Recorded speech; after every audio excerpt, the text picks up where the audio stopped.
तो भगवान शंकर को श्रावण प्रिय है, एक कारण कहा कि मंथन में जो विष निकला उस विष का पान किया और भगवान देवताओं ने मिलकर भगवान शंकर का जलाभिषेक किया। दूसरा कारण कहा, माता सती ने शंकर को पाने के लिए श्रावण के महीने में ही सबसे ज्यादा साधना करी है। और क्या करा था माता सती ने? एक बालू का, मिट्टी का शिवलिंग बनाती थी, प्रतिदिन शिवलिंग का निर्माण करती थी और शिवलिंग का निर्माण कर कर उसकी पूजन कर कर अर्चना कर कर उसका विसर्जन करती थी सती माता। और माता सती का नियम था भगवान शंकर को पाने के लिए शिवलिंग का। तो हमारे यहाँ शिव महापुराण में लिखा है कि पार्थिव शिवलिंग का निर्माण होना चाहिए, और पार्थिव शिवलिंग का निर्माण करना है तो उसके लिए भी वर्णन करा गया।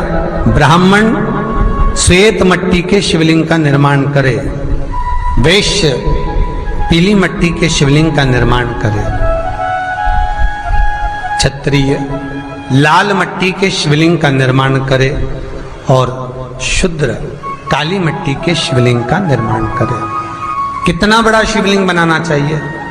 अगर हम पार्थिव शिवलिंग का निर्माण कर रहे हैं या हमारे घर में हम कोई मूर्ति रख रहे हैं या हमारे घर में हम कोई मूर्ति को विराजमान कर रहे हैं, तो उस मूर्ति का भाव कितना बड़ा होना चाहिए? तो कहा, जमीन पर अपने हस्त कमल को रखकर अंगूठे को ऊंचा कर कर देख लो, बस इतनी बड़ी मूर्ति घर के अंदर होना चाहिए। चाहे वो लड्डू गोपाल की हो, चाहे वो दुर्गा भवानी की हो, चाहे वो राम जी की हो, शंकर जी की हो, कृष्ण की हो, जिसकी रखना हो, बस इतनी बड़ी मूर्ति घर के अंदर होना चाहिए। क्यों? इससे बड़ी अगर मूर्ति होती है तो जैसे मंदिर में सेवा होती है उतनी सेवा की उसको जरूरत पड़ती है, और अगर इससे छोटी मूर्ति होती है, जितनी छोटी होगी उतनी सेवा कम करना पड़ती है। तो मूर्ति जितनी छोटी होगी उतना सुख प्रदान करेगी, उतना सुख, उतना आनंद देगी। पर श्रावण के महीने में यदि आप रोज शिवलिंग नहीं बना सकते तो पूरे महीने में एक बार शंकर का शिवलिंग का, पार्थिव शिवलिंग का निर्माण करना चाहिए, जरूर करना चाहिए। और पार्थिव शिवलिंग का निर्माण कर कर उसकी आराधना, उसकी अर्चना, उसकी पूजन करना चाहिए। नमः शिवाय, ओम नमः शिवाय, ओम नमः शिवाय, नमः शिवाय। पार्थिव शिवलिंग का जब भी निर्माण करें, किसी थाली में या पात्र में, जिसमें भी आप निर्माण कर रहे हैं, उस पार्थिव शिवलिंग को बनाने से पहले उसके अंदर, पात्र के अंदर एक बेलपत्र रखे। बेलपत्र क्या? आपको कथा में कल कहा था, बेलपत्र का वृक्ष माता पार्वती के नयन अश्रु से प्रकट हुआ है, और रुद्राक्ष का वृक्ष शंकर भगवान के नयन अश्रु से प्रकट हुआ है। तो बेलपत्र रखकर फिर उसके ऊपर शिवलिंग का निर्माण करें, फिर उसके ऊपर शिवलिंग, उसका लाभ आनंदित होगा, उसका सुख आनंदित होगा, वो आनंद फल देने वाला होगा। कई लोग सीधे थाली में शिवलिंग बना देते हैं। माता पार्वती के हस्त कमल पर शिवलिंग का निर्माण है महाराज, हस्त कमल सुख देने के लिए।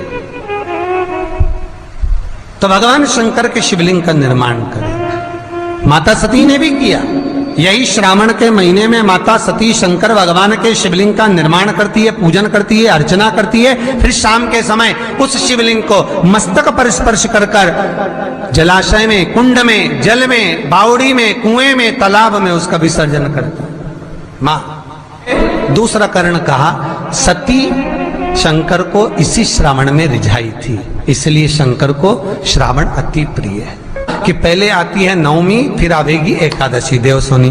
तो भंडारिया नवमी का मतलब क्या होता है?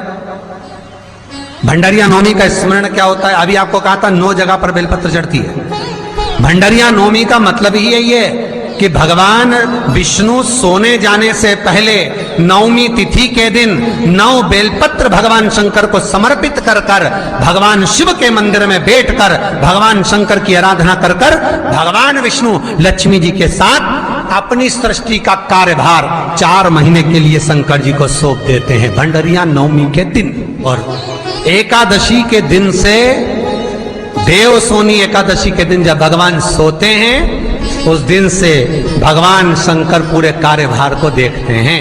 पूरे कार्यभार, जब कार्यभार सौंपा गया, भगवान शंकर सृष्टि का संचालन करने लगे, तब ब्रह्मा और विष्णु ने आकर शंकर जी की आराधना यही श्रावण के महीने में करी थी कि आपने पूरा कार्य अच्छे से संभाला, इसलिए शंकर को श्रावण अति प्रिय है। यह तीसरा कारण है शंकर को श्रावण प्रियता का। अब शिव महापुराण की कथा करिए कि शंकर को श्रावण प्रिय चौथा कारण वर्णन करा कि ये कारण भगवान शंकर की आराधना माता पार्वती ने बाल्यपन से करी, खूब करी, खूब दिल से करी। ये कहते हैं कि अगर 1,00,000 बेलपत्र समर्पित कर रहे हो और तुम्हारे पास में अगर वो बेलपत्र नहीं है तो तुम 1,00,000 मत चढ़ाओ, आप तो एक बेलपत्र, परंतु वो बेलपत्र भी पूर्ण तरह से साफ, सुंदर, सुरक्षित, खंडित ना हो, वो मुझे समर्पित करो। एक चावल का दाना चढ़ाओ पर वो खंडित ना हो, एक फल चढ़ाओ वो खंडित ना हो, एक पुष्प चढ़ाओ वो खंडित ना हो। शिव कहते हैं